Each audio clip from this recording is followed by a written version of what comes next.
ఇవాల్టి వీడియోలో మనం కన్సైన్మెంట్ లెసన్ ని నేర్చుకోబోతున్నాం. ముందు వీడియోలో మనం కన్సైన్మెంట్ అంటే ఎవరు, కన్సైనర్ అంటే ఎవరు, కన్సైనీ అంటే ఎవరు అని క్లుప్తంగా ముందు వీడియోలో మనం తెలుసుకోవడం జరిగింది. ఈ వీడియో కన్సైన్మెంట్ లో సెకండ్ ప్రాబ్లం. ఆ వీడియోలో మనం ఫస్ట్ ప్రాబ్లం ఎలాగైతే చెప్పామో అటువంటి మెథడ్ లోనే ఈరోజు మనం డిస్కస్ చేయబోతున్నాం.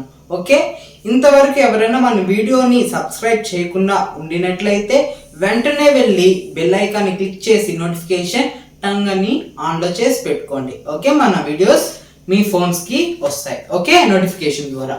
ఈ రోజు వీడియోలో Bharathan Gupta of Madras consigned to Rakesh from Bangalore 120 units at the rate 750 each. Bharat Gupta spent transportation and insurance expenses in 6,400. Rakesh sent rupees 18,000 rupees as advance payment against the consignment. Bharat Gupta received an account sales from Rakesh containing the following information. అర్థమైందా? ఇది చూడండి, కింద following information 4 steps విధంగా ఇచ్చారు. Okay, ఇప్పుడు consignment అంటే ఎవరు, consignor అంటే ఎవరు, కన్సైనీ అంటే ఎవరు తెలుసా?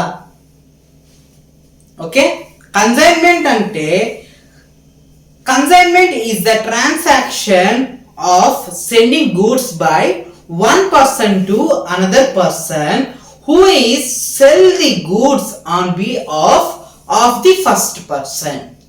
ఎవరైతే కన్సైన్మెంట్ అనే లెసన్ ఉంది కదండి, ఇప్పుడు చెప్పాను, ఒక పర్సన్ నుంచి మరొక పర్సన్ కి గూడ్స్ అనేది సెండ్ చేయడమే కన్సైన్మెంట్ ఒక లక్ష్యం. ఓకే, కన్సైనర్ అంటే ఎవరు? Who is consignor? Who is consigned అంటే the person who sends goods to another person for the purpose of selling unlimited. అంటే ఎక్కువ ప్రోడక్ట్స్ అనేది ఎవరు అమ్ముతారు? కన్సైనీ అమ్ముతాడు. కన్సైనర్ అంటే ఎవరు? whom the party sends the goods to person. Okay, consignor ఏం చేస్తారు? ఇప్పుడు మీరే కన్సైనర్ అని అనుకోండి, మీ దగ్గర ప్రోడక్ట్స్ ఉన్నాయి, మీరు ఎవరికి ఇస్తే మీరే అమ్ముతారా? లేదు కదా. మీరేం చేస్తారు? ఒక వ్యక్తికి ఇస్తారు, ఆ వ్యక్తికి ఇచ్చి సెల్ చేయమని చెప్తారు. ఆ పర్సన్ కి అన్లిమిటెడ్ రిస్క్ లో ఉంటాడు, అవునా? ఎవరు? కన్సైనీ అనే పర్సన్. ఓకే, ఇది కన్సైన్మెంట్ లెసన్ టాపిక్ అండి. ఇవాళ వీడియోలో మనం కన్సైన్మెంట్ ప్రాబ్లం అని చెప్పుకుంటున్నాం. మీనింగ్ ఆఫ్ ది కన్సైన్మెంట్ ఒకసారి నోట్స్ వెతుకొని రాసుకోండి, చెప్తున్నాను. The party of person who sends goods is known as consignment. Consignee అంటే ఎవరంటే the party or person for whom అంటే తనకు తాను of the goods are sent is known as consignee. Okay, consignor అంటే ఎవరు? గూడ్స్ అనేది అందించేవాడు. కన్సైనీ అంటారు ఆ గూడ్స్ ని తీసుకొని అమ్మేవాడు. ఇప్పుడు అర్థమైందని క్లారిటీగా అనుకుంటున్నాను. ఇక్కడ ప్రాబ్లం కి వెళ్ళిపోదాం. ఇక్కడ 2 పర్సన్స్ అయితే ఉంటారు. ఎవరు? భరతన్ గుప్తా అండ్ రాకేష్ అనే అతను. భరతన్ గుప్తాలో మద్రాస్ లో ఉన్నాడు, రాకేష్ అతను బెంగళూరులో ఉన్నాడు. 120 units at the rate 750 each అని భరత్ గుప్తా అతను చెప్పాడు. ఎంత? 120 యూనిట్స్ అనేది ఒక యూనిట్ 750 రూపీస్ అని చెప్పారు. Bharathan Gupta spend transportation and insurance expenses 6,400. ఇది ఎవరి ఎక్స్పెన్సెస్ అండి? భరతన్ గుప్తా ప్రోడక్ట్స్ ని ఇవ్వడంలో ట్రాన్స్పోర్టేషన్ లో 6,400 రూపీస్ అయితే అతను ఎక్స్పెన్సెస్. ఓకే, ఇప్పుడు చూడండి, where housing expenses 2,200 rupees and transportation expenses ఎంత? 1,200 రూపీస్ అయితే ఉన్నాయి. ఇది ఎవరి ఎక్స్పెన్సెస్ అండి? ఎవరి ఎక్స్పెన్సెస్? రాకేష్ అనే అతనిది expenses. And commission charged 10% on gross sales. Gross sales of rupees 1,20,000 rupees and Bharatan Gupta bank remittance for the balance due for the consignee అన్నారు. ఇప్పుడు మన ప్రాబ్లం లోకి వెళ్ళిపోదాం. Consignment account in the books of consignment account అని పెట్టుకోవాలి. ఎవరు ఇక్కడ consignment మర్చిపోయారా? కన్సైన్మెంట్ ఎవరు? ఎవరైతే గూడ్స్ ని పంపిస్తారు. ఓకే, ఎవరు ఇక్కడ ఎవరు గూడ్స్ పంపిస్తున్నారు? భరతన్ గుప్తా రాకేష్ కి పంపిస్తున్నాడు. To goods sent on consignment account. ఎంతండి? ఎన్ని goods? 120 units at the rate 750 each. Calculate తీసుకోండి అందరూ. 120 units into 750 rupees equal to 90,000 rupees. Okay, ఇది ఇక్కడ పోస్ట్ చేయండి. ఇక్కడ కన్సైన్మెంట్ అనే ప్రాబ్లంలో 3 ప్రొఫార్మస్ ఉంటాయి. ఒకటి consignment account, next consignee account, goods sent on consignment account అయితే ఉన్నాయి. ఇది ఎవరిది? గూడ్స్ సెండ్ చేసిన అతనిది. ఇప్పుడు ఎవరు? To cash or bank account. ఇది కన్సైనర్ ఎక్స్పెన్సెస్. కన్సైనర్ ఎక్స్పెన్సెస్ ఎంత? 6,400 రూపీస్. ఎందుకు? ట్రాన్స్పోర్టేషన్ ఎవరు చేశారు? భరతన్ గుప్తా. దాన్ని టు క్యాష్ ఆఫ్ బ్యాంక్ అని పెట్టి కన్సైనర్ ఎక్స్పెన్సెస్. దాని తర్వాత కన్సైనీ ఎక్స్పెన్సెస్ రాయాలి. టు కన్సైనీ ఎక్స్పెన్సెస్ ఎవరు? ఇక్కడ కన్సైన్మెంట్ అకౌంట్ పెట్టాము, ఇక్కడికి వచ్చే ఇక్కడ కన్సైనీ నేమ్ వచ్చేస్తుంది అంతే. ఓకే, కన్సైన్మెంట్ లో కన్సైనీ గుర్తుగా గుర్తుంటుంది. ఎవరిది? రాకేష్. ఏంటి? Consignor expenses. ఇవి కూడా ఎక్స్పెన్సెస్. కన్సైనీ ఎక్స్పెన్సెస్ ఎంత పెట్టాడు? వేర్ హౌసింగ్ అంటే గిడ్డంగి ఛార్జీలు 2,200 రూపీస్ ప్లస్ 1,200 రూపీస్ 3,400 రూపీస్ అనుకుంటున్నా. నాకు పెద్దగా క్యాలిక్యులేషన్స్ రావు.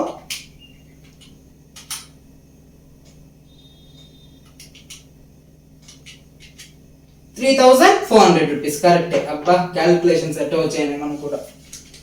ఓకేనా? 3,400 రూపీస్ అయితే ఇది. ఇప్పుడు ఏం చేస్తున్నాం? To goods sent on consignment account, to cash or bank account, to Rakesh consignee expenses వేసుకున్నాం. ఇప్పుడు ఇక్కడ వరకు అయితే ప్రాబ్లం లో మనం కంప్లీట్ అయితే చేసాం. ఇక్కడ అడ్వాన్స్ ఉంది కదండి, అడ్వాన్స్ ని మనము కన్సైనీ తెచ్చాడు కాబట్టి కన్సైనీ అకౌంట్ లో వేసుకోవాలి. ఇది కన్సైన్మెంట్ అకౌంట్ కాబట్టి కన్సైన్మెంట్ గురించే వేయాలి. ఓకే, ఇప్పుడు చూడండి, commission charge 10% on gross sales అన్నది కదా. ఫస్ట్ మనం ఇది వేసుకునేద్దాం.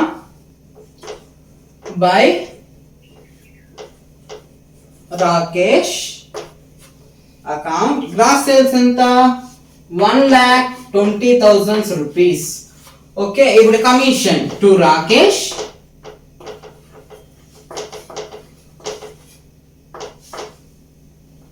కమిషన్ అని బ్రాకెట్ లో పెట్టుకొని ఇక్కడ చూడండి కమిషన్ ఎంత? 10%. ఎంత?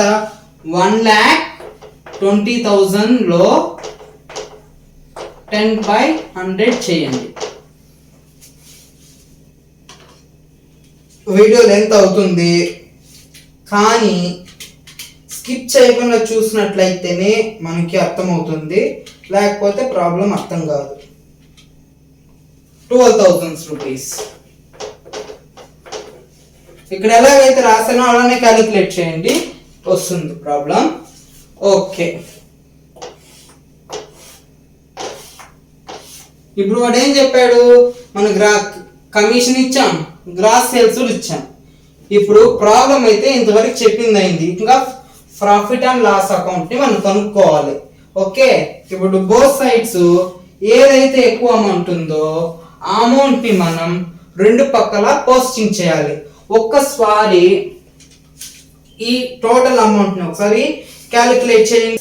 6,400 plus 3,400 plus 12,000 rupees equal to 1,11,800 rupees. ఇది రాసుకున్నాం 1,11,800 rupees. మీ అందరూ క్యాలిక్యులేషన్స్ వచ్చు కదా. ఏ అమౌంట్ ఎక్కువగా ఉంది? 1,20,000 రూపీస్ అనేది ఎక్కువ ఉంది కదా.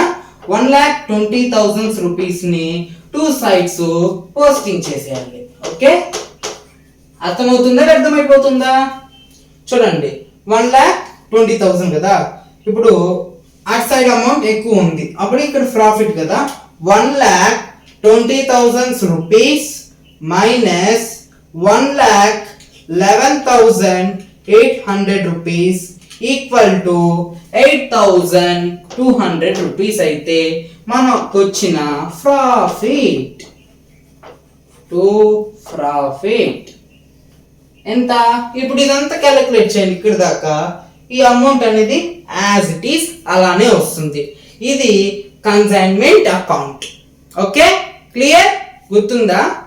ఇప్పుడు మనం కన్సైనీ అకౌంట్ కి వెళ్ళిపోదాం. ఓకే, ఇక్కడ ఎలాగైతే కన్సైనీ అకౌంట్ అంటే ఏమి లేదు, డెబిట్ సైడ్ ఉండేదంతా క్రెడిట్ సైడ్ వస్తుంది, క్రెడిట్ సైడ్ ఉండేదంతా కూడా డెబిట్ సైడ్ వేయడమే చాలా easy process. Okay, ready, start. ఇప్పుడు కన్సైనీ అకౌంట్ వేయబోతున్నాం. నేను ముందుగా చెప్పాను కదా, డెబిట్ సైడ్ ఉండేది క్రెడిట్ సైడ్ వస్తుంది, క్రెడిట్ సైడ్ ఉండేది డెబిట్ సైడ్ వస్తుంది. అక్కడ to goods sent on consignment వేయకూడదు, to cash or bank account వేయకూడదు. మన ఏంటి? కన్సైనీ ఎక్స్పెన్సెస్ కమిషన్, ఈ రెండు ఇటు సైడ్ వేసేసాను. చూడండి 3,400 12,000 రూపీస్. ఇక్కడ సేల్స్, ఏం అకౌంట్? కన్సైనీ అంటే కన్సైన్మెంట్ అని రాయాలి, కన్సైన్మెంట్ అంటే కన్సైనీ అని రాయాలి. Okay, clear? అర్థమైందా?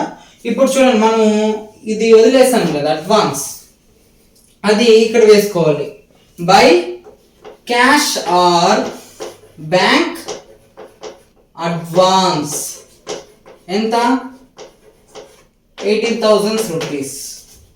ఓకే, ఇది అప్పుడప్పుడు బిల్స్ పేయబుల్, బిల్స్ రిసీవబుల్ ఇలాంటివి కూడా వస్తాయి. అప్పుడు కన్సైనీ అకౌంట్లో మనం ఎవరైతే బిల్ రిసీవ్ చేసుకున్నారో, బిల్ పేయబుల్ అయిందో అవి మాత్రం ఎవరు చేస్తారో వాళ్ళ అకౌంట్లోకి యాజ్ ఇట్ ఈస్ అలానే మనం ఇన్ఫర్మేషన్ ఫాలో ప్రకారంగా వేయాలి. ఓకేనా? ఇప్పుడు ప్రాబ్లం అయితే ఇంతవరకు అయింది కదా.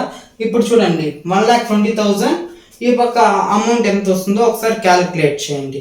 క్యాలిక్యులేట్ చేసి ఎక్కువ వచ్చిన అమౌంట్ని 2 sides, అప్పుడు ఏది వస్తుంది ఎక్కువ అమౌంట్?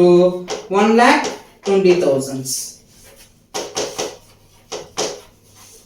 ఓకే, 2 sides పోస్టింగ్ చేసేయాలి. పోస్టింగ్ చేసిన తర్వాత ఇక్కడ వచ్చిన అమౌంట్తో ఇక్కడ వచ్చిన అమౌంట్ని తీసేయాలి.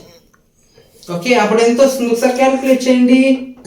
మనము కన్సైన్మెంట్ అకౌంట్లో ప్రాఫిట్ అండ్ లాస్ అని రాస్తాం. ఇక్కడ వచ్చేసి ఏదైతే తక్కువ ఉందో ఆ సైడ్ వచ్చి బై బ్యాంక్ అకౌంట్ అని పెట్టాలి. తీసేసారా? ఎంత వచ్చింది? 86,600 రూపీస్. కరెక్టేనా? ఇంత అమౌంట్ అయితే వచ్చింది. ఈ అమౌంట్ని మనం అక్కడ వేసి క్యాలిక్యులేట్ చేయండి ఒకసారి. ఈ అమౌంట్ ఖచ్చితంగా వస్తుంది. అప్పుడు మనం చేసిన ప్రాబ్లం కరెక్ట్ అని అర్థమైందా? ఓకే, ఇప్పుడు మనం to goods sent on consignment account చూద్దాం. ఫస్ట్ అకౌంట్ ఏంది? Consignment account, consignee account. Third account to goods sent on consignment account. Okay, clear? అర్థమైందా? Goods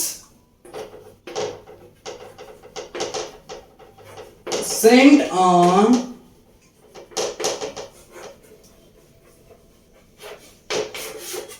consignment account.